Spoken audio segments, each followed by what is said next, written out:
Bueno,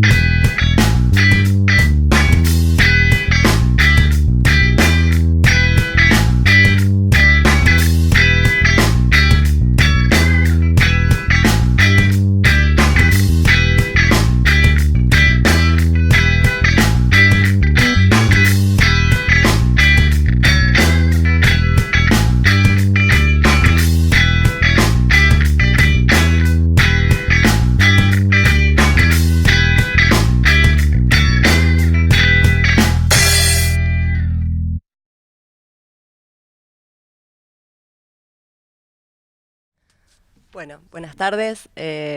Arranco yo y después sigue Ingrid, después conversamos entre todas y todos y todes. Y bueno, nosotras como yo no soy millennial, no me sale el lenguaje, el inclusivo no me sale. Soy de la generación del todas y todos. Bueno, en realidad esto que iba a contar, justamente esto del todas y todos, fue el origen de las investigaciones, digamos, estos desarrollos que hoy voy a presentar, que tienen que ver con una larga historia que venimos trabajando con una colega en particular, con Florencia Robeto, en el marco del CIFEC, del Centro de Investigaciones Feministas y de Género de la Facultad de Ciencia Política.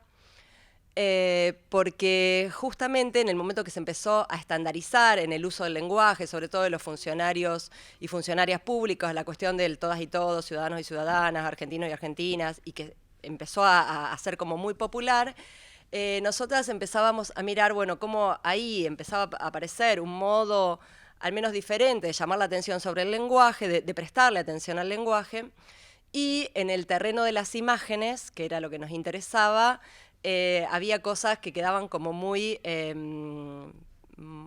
ancladas a formas de representar, en primer lugar vamos a decirlo como estereotipadas. Nosotras entendemos de alguna manera que en todo este espacio donde lo visual es tan preponderante en nuestra cultura, donde forma parte de la construcción de las cuestiones que nosotros, de la manera en que configuramos el pensamiento, en esa configuración se producen grandes batallas, digamos, que las imágenes de alguna manera conforman un sentido común visual que es muy, pero muy difícil de construir, de desarmar, de ir pensando en cuántas cosas cuando las pensamos, cuando queremos hacer un esquema, queremos representar, piensen en conceptos tan cotidianos como las casas, las familias, el amor, las nenas y los nenes, digamos, o el concepto de mujer, por ejemplo, o el concepto de hombre, como las imágenes suelen ser siempre muy estereotipadas, digamos, es muy difícil salir de los lineamientos que tenemos instalados, digamos, desde que somos muy chicos, desde las primeras simplificaciones, desde los modos de representar más primarios, ¿no? Los que empezamos a aprender cuando somos niños y niñas, digamos, en las primeras expresiones gráficas. Entonces, y consideramos que ahí, que en ese espacio de la cultura visual, bueno, hay muchísimo sentido común visual donde se producen grandes batallas de sentido. Bueno, estas son de algunas maneras los recorridos que vinimos haciendo con Florencia, donde empezamos con esto, con el Consumidoras y Ciudadanas y cómo era la imagen en la era del todos y todas, cuáles eran las iconografías dominantes. Y después fuimos viendo cómo todo esto se iba transformando muy rápidamente. De alguna manera, lo que queremos contar hoy, lo que yo vengo a contar hoy, es cómo en poquísimo tiempo vimos unos cambios muy interesantes en esto que nosotros llamamos el régimen de visibilidad. Cuando hablamos de un régimen de visibilidad, estamos hablando de cómo hegemónicamente tenemos una manera de mirar, hay una construcción en la manera de mirar, donde se establece qué es lo visible, y cuando decimos que además de qué es lo visible, obviamente de la mano de eso está qué es aquello que no es visible, digamos, qué es aquello que es mostrable y qué es aquello que no es mostrable. Y cómo son los modos de autorrepresentarse. Y esto empezó de una manera muy graciosa. Tengo 5 puntos, donde empezamos a espiar, obviamente, las recurrencias y las disrupciones que aparecían en este régimen de visibilidad imperante, donde había 2 grandes registros, digamos, el registro de lo privado, que es el más fácil. En el registro de lo privado voy a poner no solo la cuestión de la imagen privada que compartimos nosotros en nuestras vidas cotidianas, sino también que voy a tomar lo privado en el sentido de lo publicitario, por ejemplo. Y ese era un espacio que yo ya venía recorriendo, de analizar los estereotipos en el mundo publicitario, en las marcas. Pero esa es fácil, digamos. El tema es eso, ahí encontramos estereotipos, estamos todos de acuerdo, la publicidad es mala, muestra chicas lindas, solo familias heteronormadas, las mujeres, el reparto de las tareas está muy reglado, digamos, y estamos todos de acuerdo en que eso está mal, digamos, o que es discutible, que es polémico, que atrasa y una cantidad de cuestiones en las cuales es fácil ponerse de acuerdo. El tema era cómo empezábamos cómo se mostraban qué otro tipo de imágenes había para representar, por ejemplo, las familias, las parejas, a las personas, sus identidades de género, sus identidades sexuales. Y sobre todo, bueno, además nos interesaba muchísimo cuál era el registro de lo público en relación a eso. Porque, como decía recién, en el lenguaje, en lo público se establecía y todos quedábamos bien en que decíamos todas y todos, buenos días, alumnas y alumnos, bueno, según el espacio en el que nos correspondiera, siempre era fácil de alguna manera hacer ese giro inclusivo. Pero en las imágenes era todo bastante más resistente. Y ahí, con Florencia, lo primero que encontramos en nuestro primer corpus fue esto que decíamos, que nosotros hemos dado en llamar el residuo iconográfico de los estereotipos de género. Esto que van a ver ahora, que hay un montón de cosas ahí, son las imágenes que identificaban. Nosotros hicimos una búsqueda en las redes sociales, en Facebook, esto es año 2013, creo, 2014, por ahí, de todas las áreas de la mujer, Secretaría de la Mujer. Es decir, poníamos en Facebook, buscábamos Secretaría de la Mujer y aparecían desde la Secretaría de la Mujer de distintas ciudades hasta Secretarías de la Mujer de gremios, por ejemplo, o áreas de la mujer o dirección de la mujer. Con esas 3 búsquedas hicimos un corpus enorme donde aparecían estas cosas. La patita rosa, les juro, es de la Dirección de Género de una ciudad de la provincia de Entre Ríos del año 2013, se lo juro, esto es verdad, es documento. Y entonces, ¿qué es lo que aparecía? Bueno, siempre esto, las mujeres, acá el ombligo, por ejemplo, de este que es área de la mujer, que era de La Pampa, bueno, esto es solo una muestra de todo lo que tenemos, un corpus impresionante. Donde siempre aparecían esto, ¿no? Las mujeres de ojos rasgados, los labios sensuales, el pelo, los cabellos largos, por ejemplo. Y bueno, lo más abstracto por ahí era esta cuestión de el signo de la mujer, digamos, en distintas revisiones, digamos, del signo típico del que responde, se supone, al espejo de Minerva. Bueno, también aparecía eso, ¿no? La inclusión, digamos, donde era la discapacidad, las mujeres, todo un círculo que había que incluir en el todos y todas. Bueno, ahí lo que nos interesó en esto, también aparecían acá algunas organizaciones, digamos, estos también eran identidades de algunas organizaciones militantes, digamos, es decir, de a lo mejor el área de género de de CTA, por ejemplo, había, o de algunos grupos de feministas. Y entonces decíamos, ahí fue como muy evidente, decir, bueno, qué arraigadas que están las imágenes, que era gente que venía trabajando, militando, no sé, que ya tenían una larga trayectoria y sin embargo su manera de autorrepresentarse era muy estereotipada. Bueno, en 2015, cuando aparece la primera manifestación de Ni Una Menos, es decir, esto es más o menos 2013, 2014, 2015 Ni Una Menos, la primera marcha autogestionada, supongo que Ingrid va a contar un poco más cómo fue todo eso, espontánea, y donde una de las grandes cuestiones fue toda la convocatoria vinculada a las imágenes. Es decir, una de las cosas que pasaron en Ni Una Menos, no sé si se acuerdan que fue aquel en el que casi todo el mundo se sacaba la foto con el cartelito que decía Ni Una Menos. Entonces la imagen pasó a ser como algo muy importante de esa convocatoria. Incluso hubo algunas convocatorias a artistas y a artistas plásticos, a fotógrafos, bueno, a gente que estaba en el mundo de la imagen para hacer, incluso hubo algunos hashtags, digamos, y se publicaban estas imágenes con el hashtag.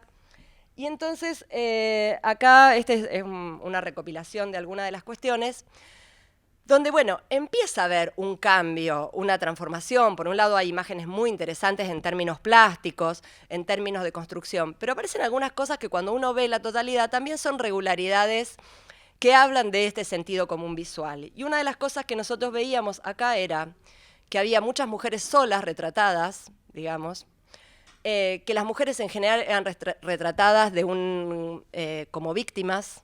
Es decir, miren, hay lágrimas de sangre, las metáforas tienen que ver con la flor rota, hay mucha analogía con el cuento de hadas, digamos, con el cuento de hadas en el cual va yendo una símil caperucita, digamos, por el bosque, donde los lugares y los espacios representados son espacios de fantasía, donde en general las mujeres están, excepto alguna que otra excepción, en una posición muy pasiva. Por ejemplo, es el de de la nenita, supongo que lo deben haber visto hasta el cansancio. Otra de las cuestiones interesantes en este corpus es la metaforización de los agresores. Y a nosotros nos parecía que eso era interesante de revisar, es decir, ¿qué quiere decir la metaforización? El agresor, la violencia machista, cómo estaba representada con animales salvajes, perros feroces. Nosotros tenemos el otro día con Flor revisábamos todas las imágenes que teníamos y decimos, tenemos unas imágenes que van a ser en algún momento un documento importante de esta época. Por ejemplo, esto, como un perro salvaje, como un león, como una hiena, y nosotros consideramos de alguna manera que esa metaforización, digamos, esa metáfora de la violencia machista como algo fantástico y sobrenatural y excepcional, digamos, dificulta los modos de percibirla como un fenómeno estructural. Descontextualizadas, otra cuestión, las violencias descontextualizadas, es decir, hay muchas mujeres en estas representaciones que están en espacios que son calles o parques o nada, fondos lisos, que no están ubicadas en un lugar particular, diciendo, bueno, esto puede pasar a la vuelta de mi casa, o en su propia casa, claro, como se marcan por acá. Y entonces acá aparecían, digamos, de alguna manera, nuestras conclusiones de esta época tenían que ver con esto, ¿no? Con que había cierta nostalgia, aún en este momento que había una irrupción de mucho enojo, había una nostalgia, había una forma de representación naif. Y lo naif, en general, ustedes saben que la pintura naif tiene que ver con el campo, con representar, son esas imágenes de niños, digamos, del campo como un espacio bucólico, como un espacio sin conflicto, como un espacio perdido de alguna manera, porque además todo el arte naif se desarrolla en el momento en que se está desarrollando la revolución industrial, ¿no? Entonces, en el momento en que las masas empiezan a ir a habitar y a hacinarse en las ciudades, el campo pasa a ser ese lugar del paraíso perdido, y entonces toda la representación de ese paraíso perdido es muy armónica. Digo, el ejemplo es, aunque es más contemporáneo, no es del arte naif clásico, todo lo que es las imágenes de Sarah Kay, ¿se acuerdan? Bueno, de las figuritas de Sarah Kay, bueno, eso es lo naif por excelencia. Y todas estas imágenes tenían algo de naif, de alguna manera. Y nosotras lo que reflexionábamos era que, de alguna manera, en esa insistencia con lo naif, había una cierta nostalgia con ese mundo de lo hegemónico femenino perdido. ¿Está? Es decir, es una nostalgia de eso que hay en algún momento el hogar, tal vez nunca fue eso, pero al menos había una mitología de que el hogar era un lugar de protección y un lugar de protección básicamente, y un lugar de no conflicto.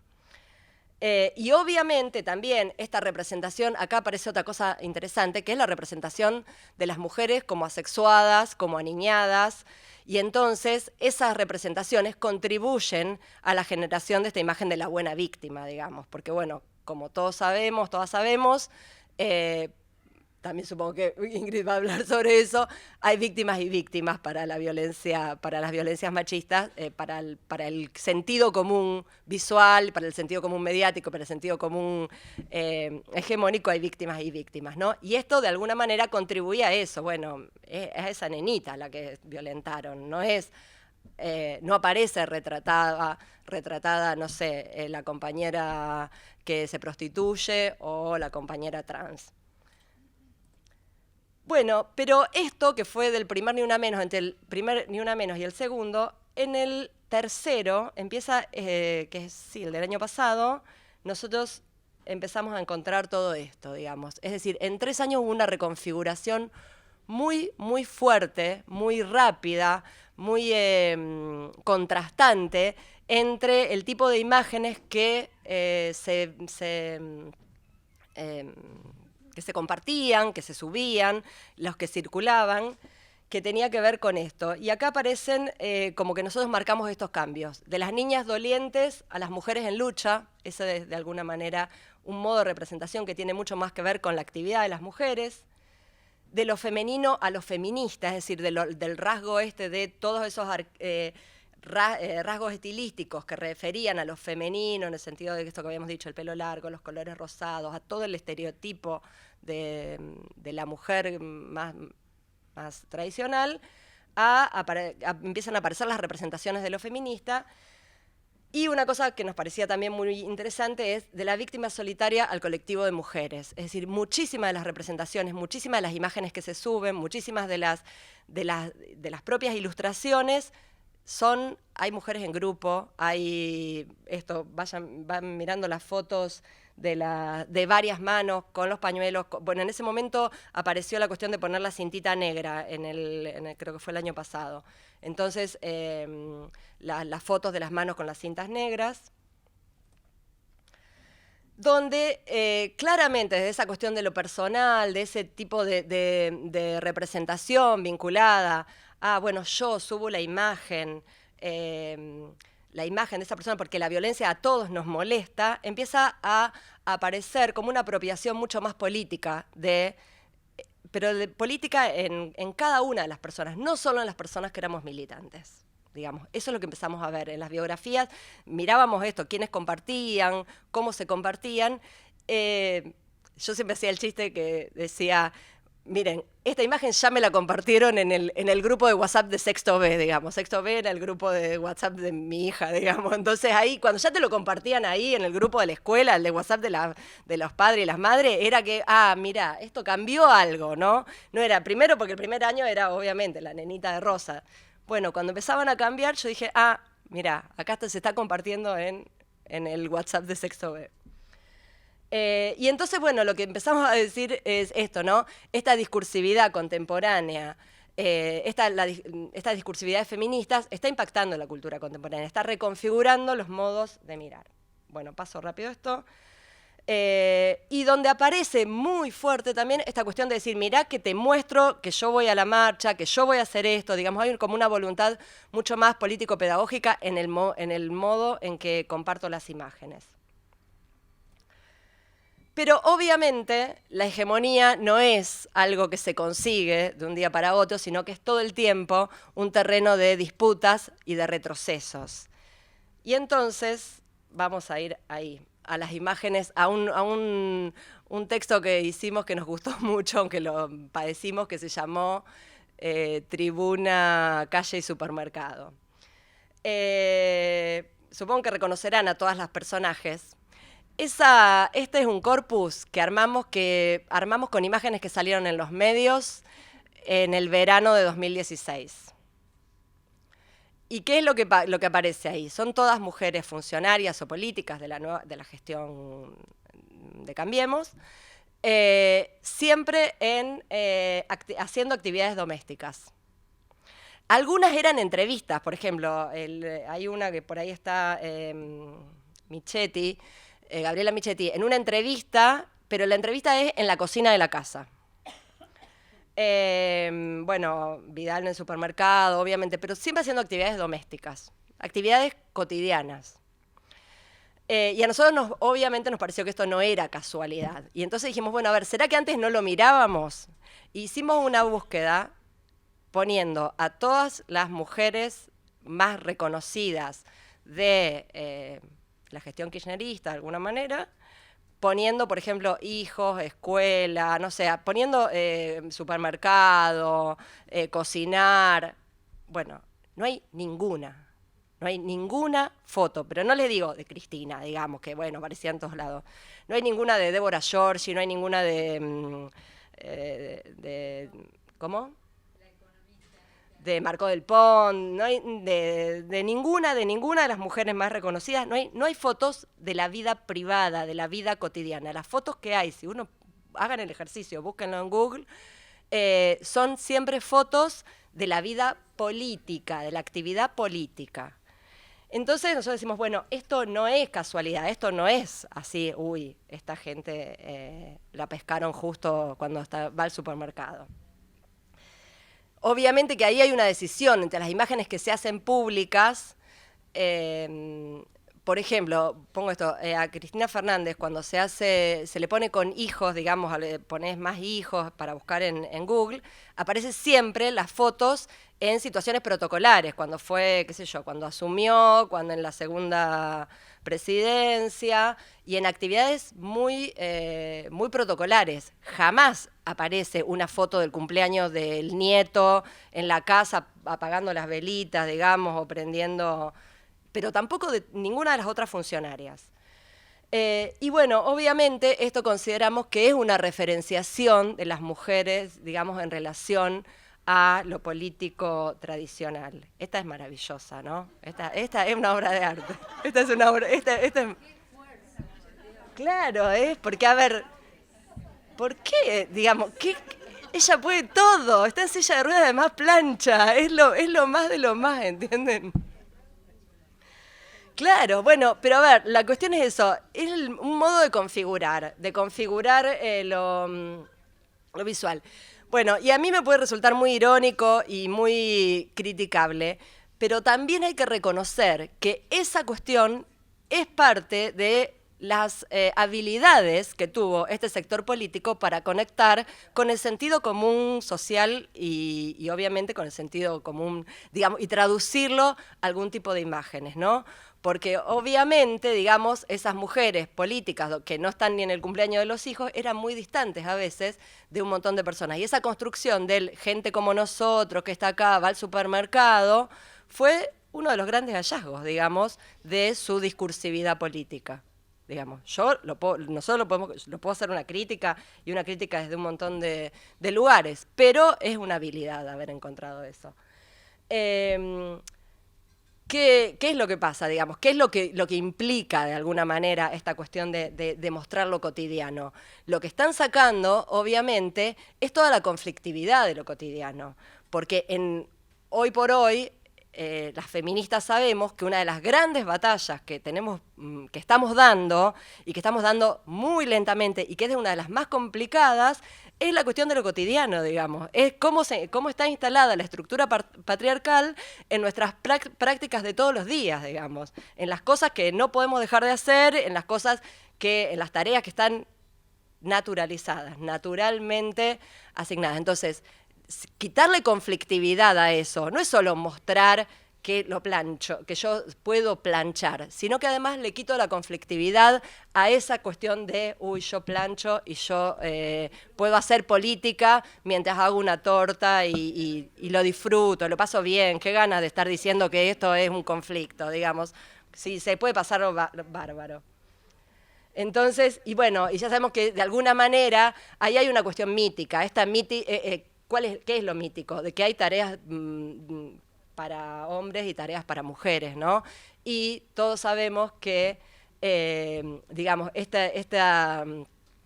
modo de realizar, digamos, de ensalzar lo mítico, es una de las grandes habilidades de la burguesía, del capitalismo, de alguna manera. Esa ha sido una de sus grandes habilidades, y obviamente un gobierno de corte neoliberal iba a tratar de quitar el conflicto de la vida cotidiana, y además iba a tratar de naturalizar lo histórico. Bueno, y lo que implica esto es esto, que las hegemonías siempre son un ida y vuelta, ¿no? Hay que estar todo el tiempo prestando atención porque nada de todo lo que estamos consiguiendo lo tenemos dado. Todo puede retroceder.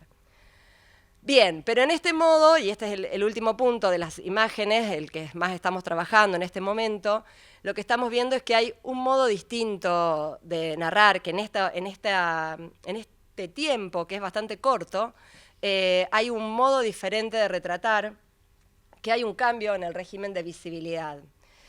Estas son imágenes del año pasado, ¿no? Nosotros le decimos esto, el año que vivimos en la calle, el año que estábamos todo el tiempo haciendo el pañuelazo acá, el pañuelazo allá, yendo de un lado para otro.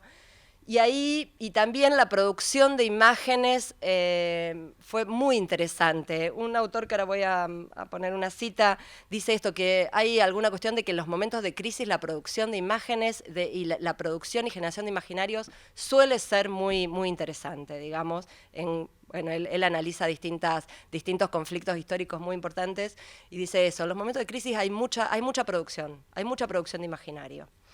Porque, bueno, obviamente son momentos en los que los imaginarios están en conflictos. En el año que vivimos en la calle, ¿qué es lo que nos aparece? Bueno, aparece acá este juego entre lo real y lo imaginario, que nos parece que es una de las cosas más interesantes que se da, ¿no? Esta cuestión de ponerle el pañuelo verde a todas nuestras heroínas. Nosotros le llamamos la saga de las heroínas. Porque en la saga de las heroínas hay distintas cuestiones. Por un lado hay una relectura de la historia, obviamente. Hay una relectura generacional, porque cada generación tenía su heroína. Con Flor nosotras nos reíamos porque a nosotras nos encantaba Sarah Connors, digamos, porque somos chicas de los 80, y entonces Sarah Connors era acá está nuestra ídola. Y entonces teníamos de fondo de pantalla y en un montón de cosas poníamos a Sarah Connors con el pañuelo verde.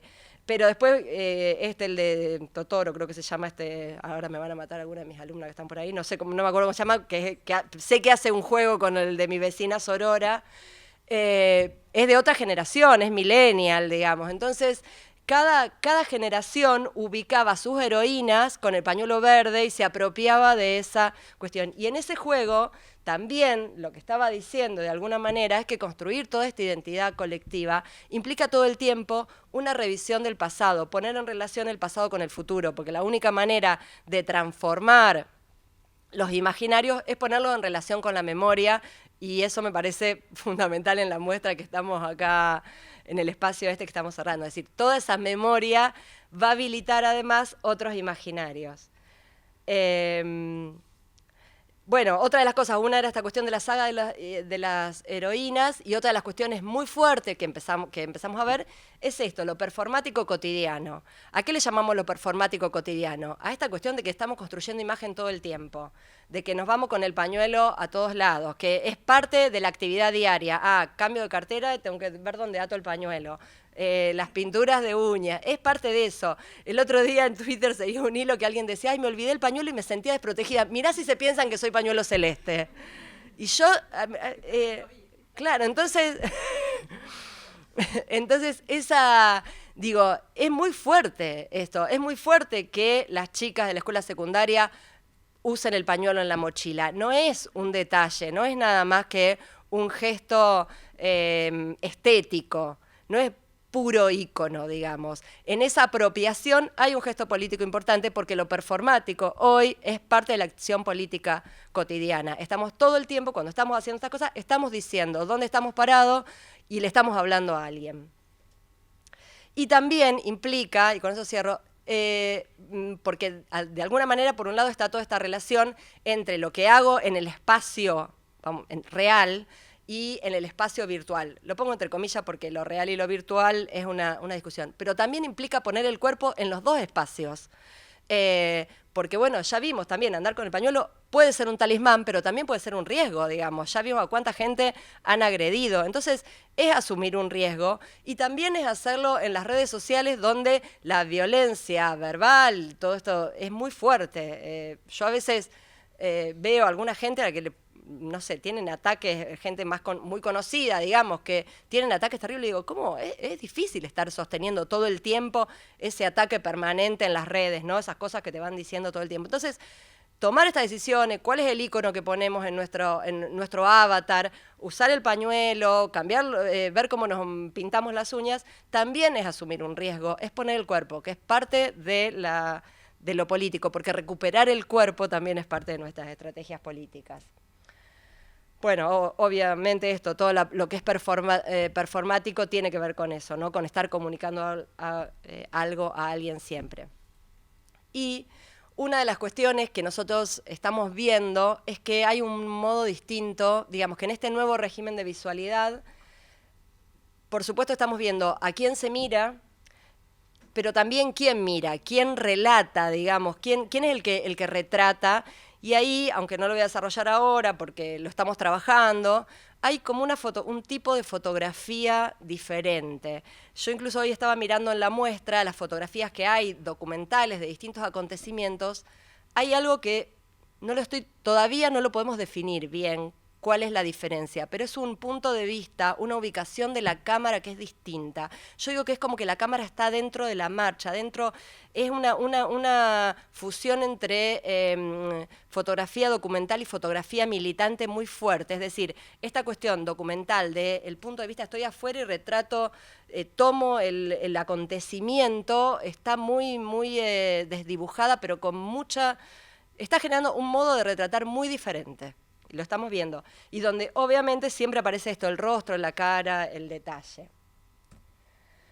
Y finalmente, digamos, porque en todo este juego entre lo real y lo imaginario, también otra de las líneas de investigación que estamos manejando tiene que ver con lo que se está contando en medios audiovisuales, en las ficciones, sobre todo en las ficciones audiovisuales. Y algunas de las reflexiones que tenían que ver es, nosotros estamos en un momento donde casi todas las ficciones son muy distópicas.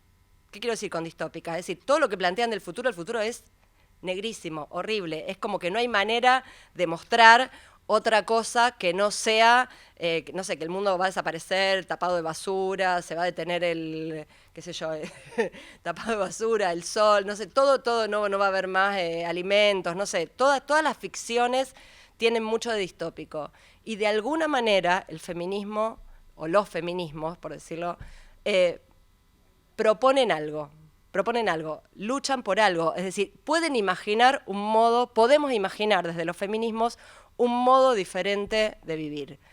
Si lo logramos, bueno, es parte de nuestras batallas cotidianas, pero hay una posibilidad, por eso veníamos con las imágenes, para llegar a los imaginarios, hay una posibilidad de imaginar que la vida puede ser diferente. Y me parece que eso es parte de nuestro trabajo cotidiano. Gracias.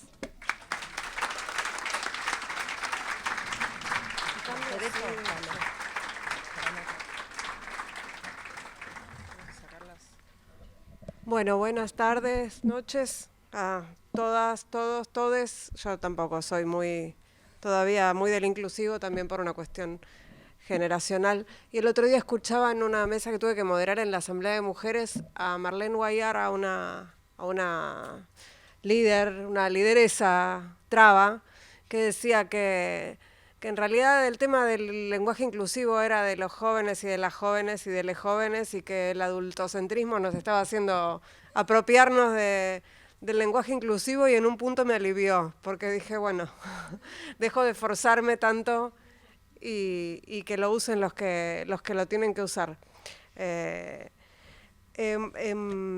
Muchas gracias, porque además creo que vamos a ir por un camino bastante parecido, aunque desde lugares distintos. Muchas gracias a las colegas que me invitaron a participar en este cierre de estos seminarios de revolucionistas. La muestra es espectacular, no la había visto, así que este ámbito me parece muy inspirador para hablar de lo que traje, que tiene que ver con, más bien, como periodista tengo una fijación con los datos y la información. Entonces, pensé en no traer respuestas, sino más bien preguntas y preocupaciones que tienen que ver con estos momentos que estamos viviendo y que tienen que ver con el momento que estamos viviendo las periodistas dentro del periodismo y sus consecuencias en los medios, ¿no? Y en los mensajes. Traje algunos datos para ilustrar un poco estas que no son hipótesis, ¿no? Hubo un estudio de FOPEA, no es que FOPEA sea santa de mi devoción, pero hizo un estudio sobre 405 casos, una encuesta a mujeres periodistas, la mayoría trabajan en relación de dependencia, otras no. Yo completé, por ejemplo, esa encuesta. Yo soy una trabajadora de prensa precarizada, así que digamos, soy de la minoría de las que contestaron esta encuesta, pero me parece que tiene mucho valor porque representa algunas de las cosas que nos pasan a las mujeres periodistas en la Argentina. Por ejemplo, la primera conclusión a la que llegan, que es una obviedad, pero que no deja de ser cierta por ello, es que la ausencia de paridad entre mujeres y hombres en la distribución de beneficios y oportunidades es señalada de manera homogénea por toda la muestra. Aplíquese a todas las profesiones, todos los trabajos, todo, la vida. En particular sobre la situación laboral, el 61% de las mujeres periodistas tienen más de un empleo para poder sostenerse. Aplíquese nuevamente a casi todas las profesiones, oficios y tareas, ¿no? Además, si además le sumamos a cualquiera, aunque tenga un solo trabajo, le sumamos el trabajo doméstico no remunerado, ya tenemos 2. O sea, más de 1. En relación con la capacitación, el 80% de las periodistas se capacitó en los últimos 3 años, pero solamente el 12% de estas actividades fueron gestionadas por la empresa donde trabajan. Esto quiere decir que la mayoría de las periodistas estamos interesadas en capacitarnos y en estar, en estar a tono con los nuevos tiempos, ¿no? Y las empresas no pretenden lo mismo de nosotras. No están decididas a invertir en nuestras capacitaciones ni en nuestras capacidades. Hay ausencia de paridad entre mujeres y hombres en la distribución de beneficios y oportunidades, lo dijimos al principio como una conclusión. Lo que sigue es el 71% de las mujeres tiene un jefe varón, o sea, 7 de cada 10 mujeres en los medios argentinos tienen un jefe varón. Que levante la mano si acá hay colegas periodistas, si alguna vez tuvieron una jefa mujer. Yo no. Llevo 30 años de profesión, un poquito más, nunca tuve una jefa mujer. Solo el 12% de las encuestadas ocupa un cargo de decisión, dirección, gerencia o jefatura dentro de las organizaciones periodísticas. Es decir, ni 2 cada 10, ¿no? Perdón, la obsesión de los datos me hace más transformar para que sea como si lo estuviera escribiendo.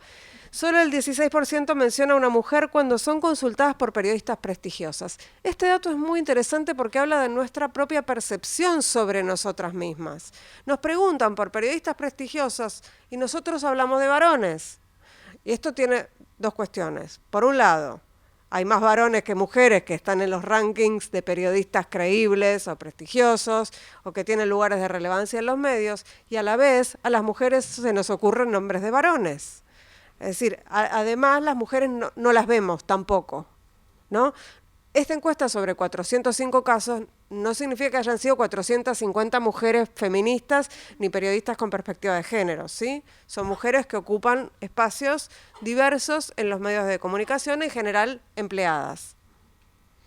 El 76% de los integrantes de la mesa directiva del medio donde trabajan las periodistas son varones. Bueno, ninguna novedad. La Argentina tiene el promedio de firmas más bajas de mujeres de América Latina. Vamos, estamos en el mundo. Solo en Bolivia y en México la investigación encontró paridad. O sea, esto es un estudio de WAC, que es una organización internacional, y lo hizo en 2015, no sé cuánto habrá variado. No sé si vieron en Twitter, hay un bot que se llama Columnistos, que cuenta cuántas columnas, cuenta diariamente o mensualmente, no me acuerdo cómo es el informe, cuántas columnas de opinión de mujeres salen en 4 medios, creo que es, cuentan Página 12, Clarín, La Nación y Perfil, me parece, esos 4 medios. Y en general es 0, a veces 1, sobre 10, 15, 20, no importa, digo, la paridad no existe. Bueno, algunos datos más son simplemente porque son bastante actuales. Este estudio lo hizo el Observatorio de Género del Instituto de Proyección Ciudadana del municipio de La Matanza. Lo que hicieron fue algo bastante básico. Miraron la tele y encontraron que el 62,1% del total de conductores y panelistas son varones. Que los canales con mayor disparidad de género son A24, el 9 y TN, que las mujeres están subrepresentadas en el rol de conductoras, que la menor proporción de mujeres se da en los programas de política y de actualidad y de noticias. Por ejemplo, la franja nocturna de TN, que son todos programas políticos, no hay una sola mujer conduciendo un programa político. Digamos, si pasamos en limpio, de las mujeres que trabajan haciendo periodismo político en televisión abierta,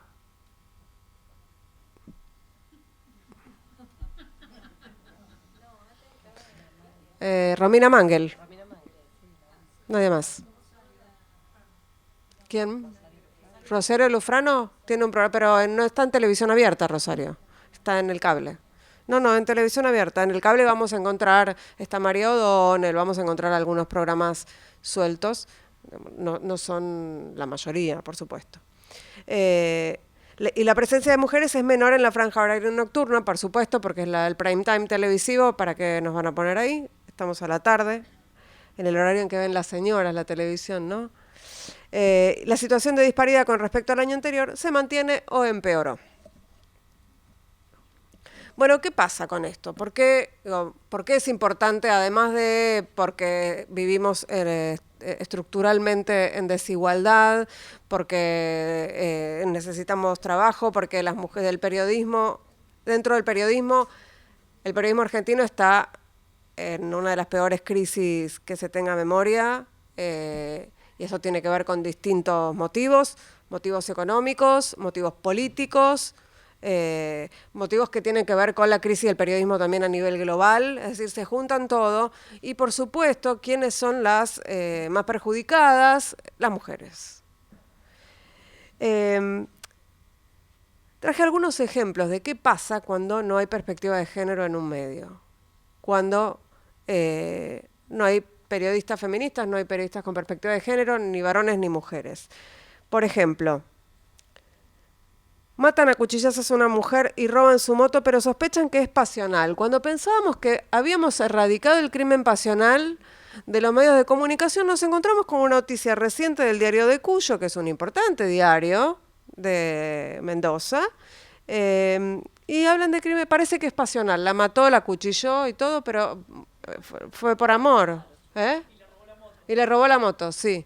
O sea, podría haber sido un tema de inseguridad, pero no, en este caso fue el amor lo que lo llevó a cuchillar. Bueno, viste, se ponen tremendos cuando aman mucho los varones.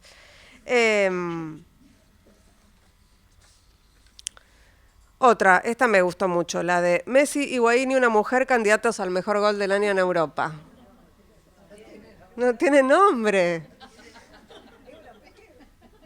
Sí, porque ponele que no sea tan conocida como Messi Higuaín. Poné el nombre y poné coma y algo, ¿no? Jugadora, no sé. Pero poné el nombre. Nada. Bueno, y después esto del diario Perfil, también bastante reciente, a un año de la muerte de Micaela García, su familia todavía pide justicia. El cuerpo de la joven fue hallado, dice la bajada, ¿no?, de la muerte de Micaela García. No tuvo un ataque al corazón, fue un femicidio. De hecho, está la ley Micaela, digo, claro, que generó debate, discusión, generó conciencia, generó una ley de capacitación para todos los organismos del Estado. La foto de Micaela con la remera de Ni Una Menos circuló en las redes, en los medios de comunicación. La muerte. Y encontraron el cuerpo esto de que los cuerpos se encuentran, esto es un clásico de los medios aún hoy, ¿no? Encuentran muerta a una mujer, encuentran el cuerpo de una mujer como si eso fuera normal. Las mujeres no andamos perdiendo los cuerpos por ahí. ¿Cuándo decimos que las noticias son parte del problema de la violencia contra las mujeres? ¿Por qué? ¿Por qué podemos decir esto? Por ejemplo, cuando representan a las víctimas de la violencia machista como responsables de la agresión, las buenas, las malas víctimas, ¿no? Ahí tengo un ejemplo. Un ejemplo muy clásico, el de... ¿Se acuerdan a Melina Romero? Melina Romero... esta nota se publicó el 12 de septiembre de 2014, es decir... bueno, y cuando todavía estaba desaparecida Melina. El título decía, una fanática de los boliches que abandonó la secundaria, y seguía además. No es que uno puede decir, bueno, se les pasó en el título, querían describir, hacer un perfil de Melina. No, decía, la primera línea del texto decía, la vida de Melina Romero, de 17 años, no tiene rumbo. ¿Cuál será el rumbo, no? Mientras los buzos de prefectura buscaban el cuerpo, el diario seguía hablando de Melina y decía que dejó de estudiar hace 2 años y desde entonces nunca trabajó, que tiene amigos de su edad pero también más grandes, que en su casa nadie controló jamás sus horarios, que hasta su desaparición se levantaba al mediodía y luego se juntaba con sus amigos en la plaza de Martín Coronado, que se hizo 4 piercings, que le gustan mucho las redes sociales y que tiene 5 perfiles de Facebook. Todo esto decía Clarín sobre Melina Romero, una piba que fue víctima de femicidio y de violencia sexual. De 14. Bueno, de 17 años tenía. 17.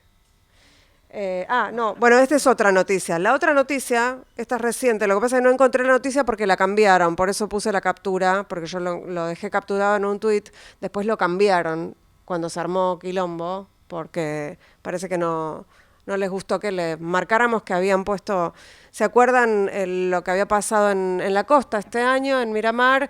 Una violación en masa. Sí, a mí no me gusta decir manada porque me refiero a los animales, a la metáfora de los animales y me sigue pareciendo que no es lo que estamos, cuando hablamos de cultura de la violación, no está bueno hablar de animales, de los violadores como animales, ¿no? Porque son varones y están en todos lados. Forman parte de la sociedad. Bueno, decían esto, una chica de 14 años que no debió estar allí, sino con sus padres y su hermano festejando el Año Nuevo en otra carpa. Esto, responsabilizar a la víctima. No se me ocurre una manera más sutil de responsabilizar a la víctima que decir eso. Otro ejemplo de esto, ¿se acuerdan las chicas que fueron asesinadas en Montañita, en Ecuador, de los femicidios, las 2 chicas? Bueno... se llamaban, eran mendocinas, se llamaban Marina Menegaso y María José Coni. En febrero de 2016 las asesinaron. ¿Qué decían de ella? Que viajaban solas. El problema era que no tenían que haber estado ahí y que viajaban solas. Primero eran mayores de edad y viajaban juntas y estaban de vacaciones. Y además... ¿dónde es que no podemos estar? ¿Por qué nos pueden matar en cualquier lado? ¿Cuál es nuestra responsabilidad a la hora de que se aprovechen digamos, haya violencia sobre nuestros cuerpos? Entonces, bueno, ese era uno de los ejemplos de qué pasa cuando las noticias son parte del problema, ¿no? Bueno, cuando se pregunta qué hizo esa mujer para provocar o causar la violencia, caso...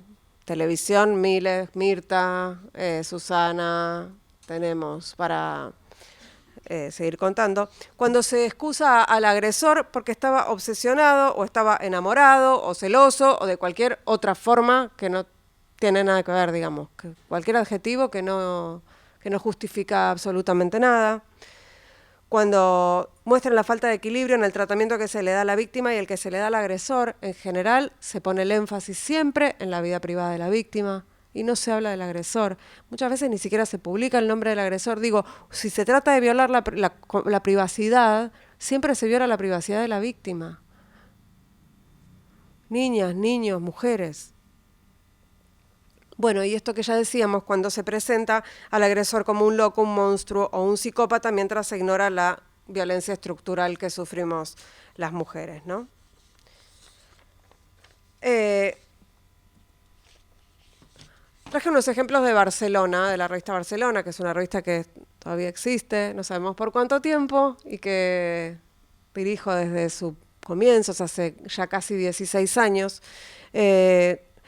Cuando, digamos, Barcelona es una revista satírica y una de las operaciones que hacemos a partir de la sátira es dar vuelta, ¿no? Los títulos de los grandes medios y usar el sentido común, ¿no? Para un poco para molestar, que es la idea. La sátira tiene como fin ofender, molestar, joder, ser punzante, generar eso, incomodidad.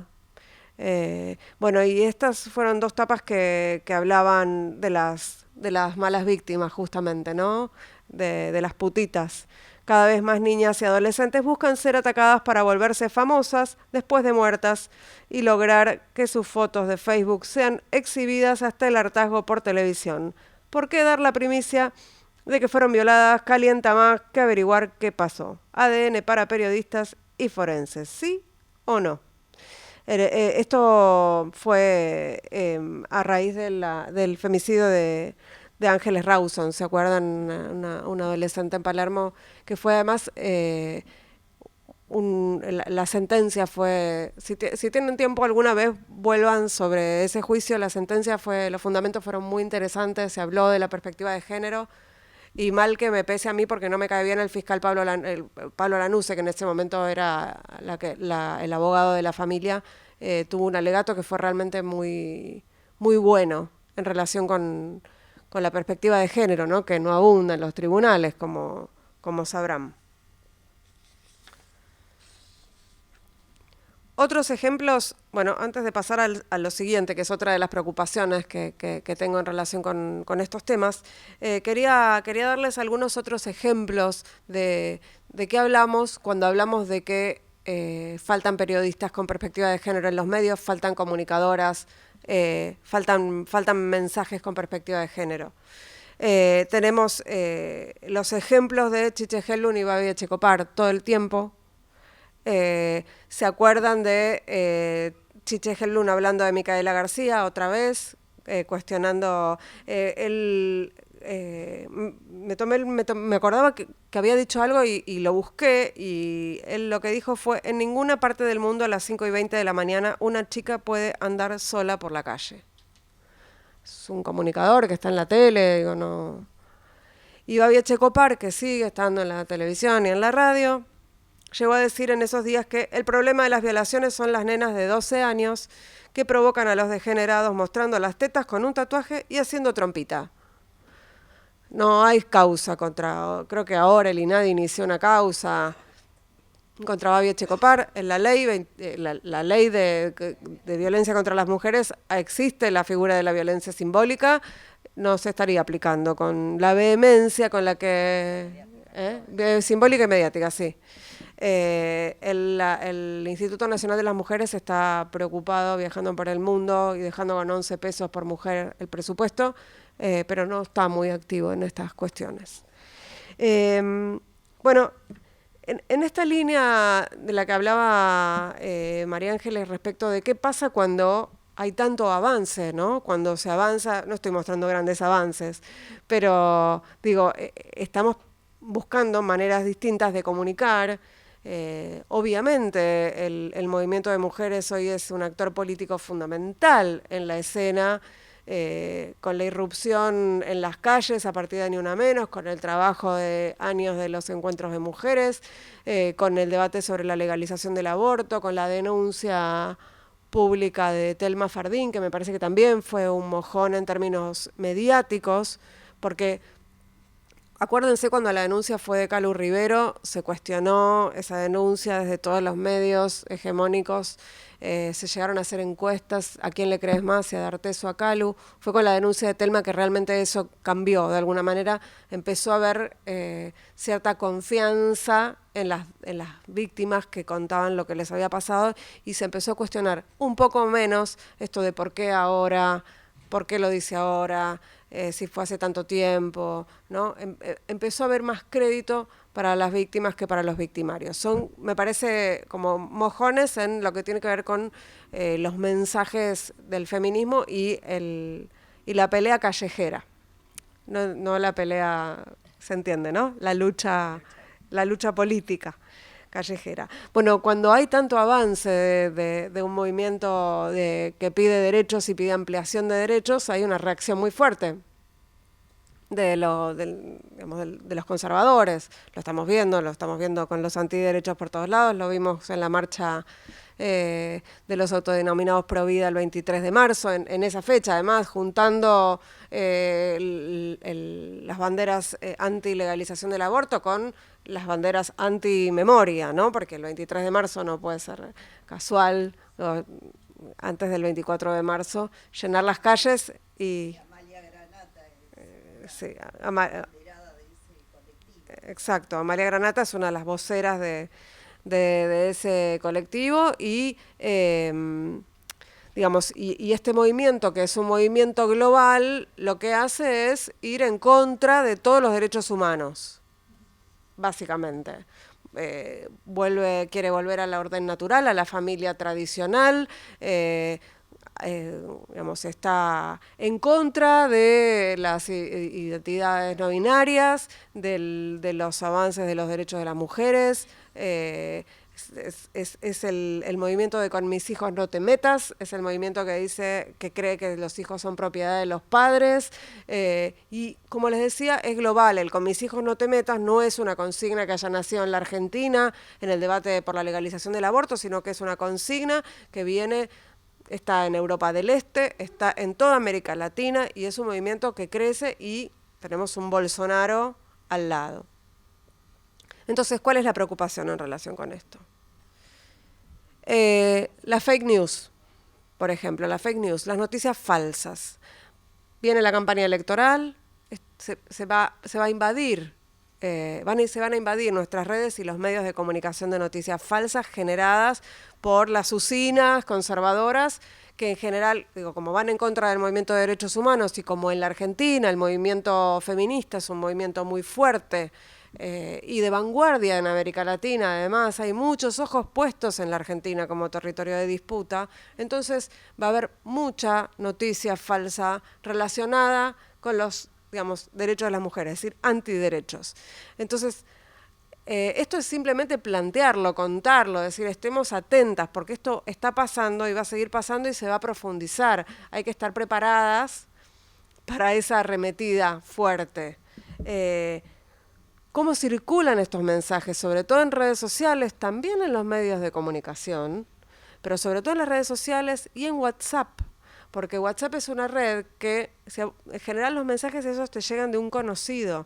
Aparece el mensaje, este es un mensaje cifrado, te parece que te lo mandan solo a vos, que es personalizado. Es eso, confías en la información porque te la manda alguien que vos conocés. Entonces, la circulación de mensajes por WhatsApp, que además no tiene el monitoreo que tienen las otras redes sociales como Facebook, como Twitter o como Instagram, es muy peligroso y bueno, fue el sistema de propagación que se usó en Brasil, que usa hoy el partido Vox en España, el partido ultranacionalista, ultramontano Vox en España, que está ganando bancas y que llegó además a donde llegó sobre la base de noticias falsas en contra de los derechos de las mujeres. Hablando de que las mujeres son las principales agresoras de los niños, fue avanzando en este sentido muy fuertemente.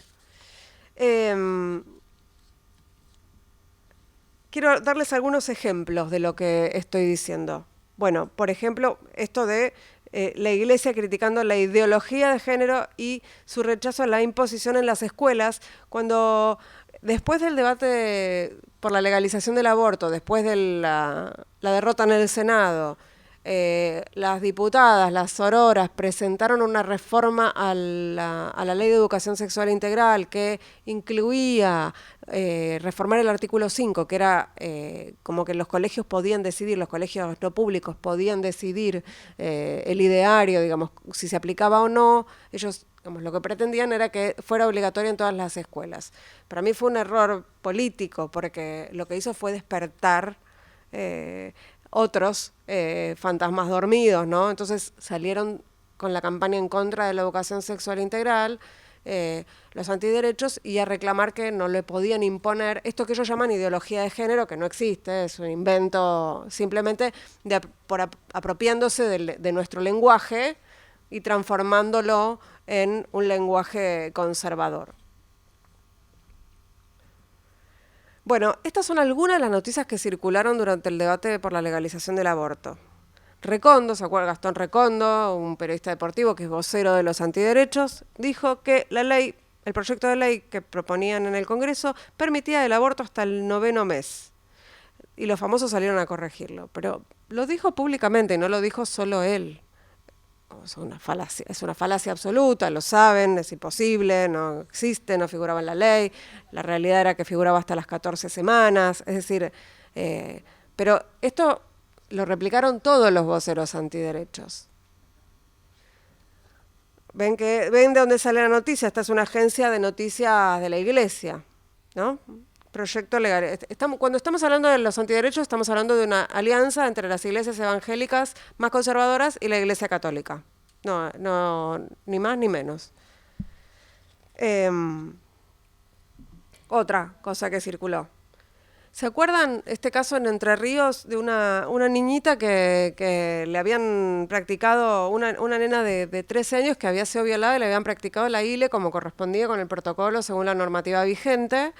Y salió la noticia, los antiderechos salieron a decir que el feto había sobrevivido 10 horas.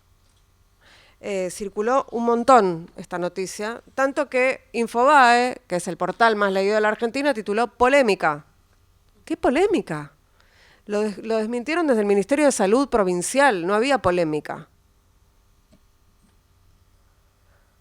El gobierno confirmó oficialmente que 4 vacunas del calendario argentino fueron elaboradas a partir de células de fetos abortados. Bueno, este portal que se llama El Disenso es un portal cordobés que se ocupa específicamente de generar noticias falsas sobre temas vinculados con el aborto. ¿Sí? En un ataque de furia, feministas atacaron un municipio y quemaron un perro. Esto es en el último Encuentro Nacional de Mujeres. Salieron a desmentirlo por todos lados, pero esto circuló, se publicó, en las redes fue trending topic. Y desde el gobierno salieron a decir que había sido mentira. Pero hay que salir... Claro, justo a quemar un perro, sí. Pobre perro.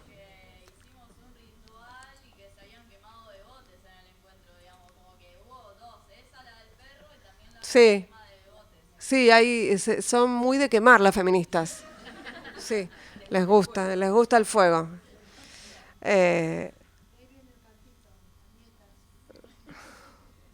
Bueno, esto también circuló. Cobra una fortuna como legisladora y presentó proyecto de ley para que los adaptadores de enchufes dejen de llamarse macho y hembra por alentar un estereotipo sexista, estigmatizante y binario. Los tuvo que salir a desmentir Miriam Bregman. Es gracioso, pero a la vez es terrible. Claro, el problema es, exacto, por eso vuelvo, ¿por qué lo traigo esto además? Porque vuelvo a la crisis del periodismo, porque falta periodismo del bueno, falta periodismo independiente, faltan periodistas con visión de género, faltamos en los medios personas que podamos ocuparnos de contrarrestar esta ofensiva tan fuerte de estas personas, digamos, de estas grandes organizaciones. Este es el último ejemplo que traje porque también me pareció muy claro. Ellos salieron primero con esto, con una mafalda con pañuelo celeste y con una declaración de Quino. Una declaración falsa de Quino, que tuvo que salir Quino a desmentirlo. O sea, una mentira flagrante, porque además eso, poner en boca de alguien que no habló y además que después lo que dijo fue que Mafalda siempre apoyó los derechos de las mujeres, ¿no? O sea, no dijo, estoy a favor del aborto, pero creo que se acercaba bastante a a eso. Todavía no voy a terminar. Bueno, estas son algunas de las cuestiones que quería plantear que tienen que ver con esto, con qué está pasando con el periodismo, qué está pasando con la información, qué está pasando con las noticias. Por un lado, esto de cómo nos tratan a las mujeres, cómo tratan a las víctimas de violencia en los medios de comunicación. Y por otro lado, qué hacemos para contrarrestar estas noticias que lo que hacen es, obviamente, minar de falsedades una lucha absolutamente legítima. Y traje para cerrar un texto de la escritora peruana y periodista Gabriela Wiener, que publicó en El País. Ella habla de Vox, ¿no? Preocupada por el avance de Vox, de este partido conservador y ultrafascista. Y ella dice, para regresar a los tiempos en que la mujer estaba relegada al papel de buena esposa, madre y católica, Vox ha diseñado un plan de gobierno muy específico que incluye, además de derogar la ley de violencia de género, la abolición de la ley del aborto e incorporar incentivos a la natalidad. Esto lo leo porque es aplicable absolutamente a los antiderechos en general, ¿no? ¿Cómo convencer al resto de la población de la necesidad de esas reformas? Su estrategia ha sido hasta ahora apoyarse en un puñado de datos dudosos y noticias falsas. Pero no solo las manifestaciones y las organizaciones de base son herramientas de lucha. También la participación electoral empieza a verse como una alternativa más o menos inevitable para detener los avances de los partidos misóginos. Falta poco para las elecciones. Cuando estén a punto de cumplirse 88 años desde que las mujeres lograron el voto en España y a pocos meses de los decisivos comicios municipales de mayo, cambien los meses, los votantes podrían lograr hacer un frente común contra la derecha antifeminista y ganarles en las urnas. Al final, sin embargo, queda lo fundamental, la batalla por el relato. Las mujeres y los colectivos oprimidos, migrantes y LGBTQI, que la ultraderecha ataca en su agenda discriminatoria, deberán trabajar en bloque para neutralizar el mensaje emocional, provocador y falso de los reaccionarios y contraponer un relato igual de eficaz, pero verdadero, que haga impensable volver sobre los derechos ya conquistados por las mujeres. Por eso pienso que al fascismo se lo combate con más feminismo. Gracias.